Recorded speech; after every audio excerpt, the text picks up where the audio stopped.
Welcome to beautiful White River Junction, and we're here at Brookside Farm, which is the home of High Horses Therapeutic Riding. Now, if we're talking therapy and second chances, then this is the perfect time to check in with our friend Martha McLafferty, who's the director of the Hartford Community Restorative Justice Center. And we're going to hear how restorative justice is giving people a second chance at restoring the wrongs they've done, but really going on a new path in life. Martha, thank you for joining us again. Thank you.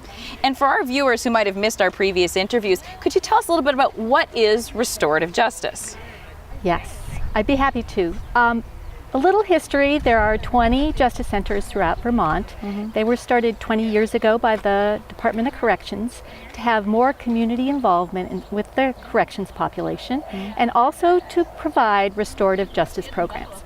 So what is restorative justice?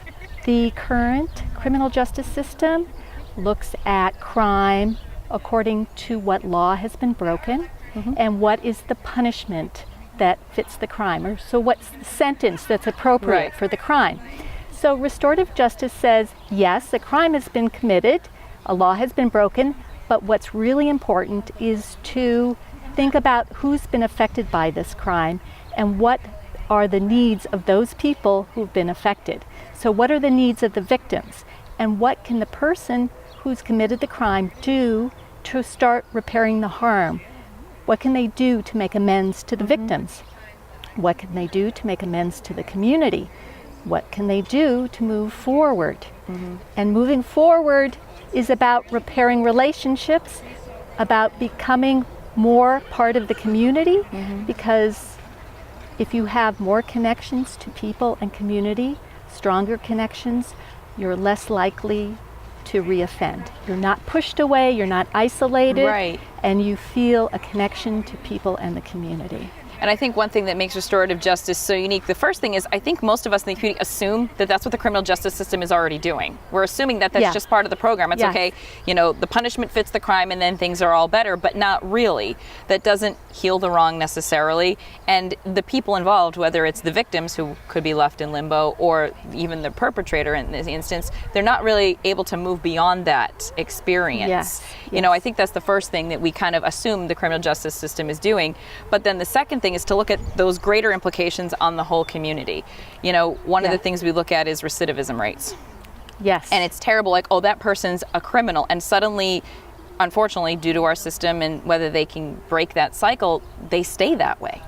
And that's a loss to the community. And I think too that I really believe that people rise to expectations. So if you expect that because you've committed a crime that you're no good and you're going to continue committing crimes, that generally that's the way people view themselves and that's what happens. But if you expect people to make amends, to take accountability, to be accountable for what you've done, take responsibility and move forward, people rise to those expectations. And that's what we want for our community, to be a safer, stronger community. And that's one thing, I've worked in ministry for years with teenagers, and one thing we try to do is when we find someone that has committed offense where it's theft, we have them meet someone who's been stolen from and it's affected lives, and suddenly they put a face to it and they go, oh my gosh, I didn't think I was hurting anybody. Yes, I think if you ask somebody why they did something, the most common thing they say is, well, I wasn't really thinking at the time. And if people take that time to think before they act and think about who they have affected before, how their family's affected, how the community, how any victims have been affected, then they will take that few seconds to say, okay, let me think about this decision I'm making, and maybe I shouldn't do that. I want to thank you for the work you're doing, and remember to check out the Hartford Community Restorative Justice Center. They're bringing a new life to both victims and people who've committed crimes so that no one is just a label.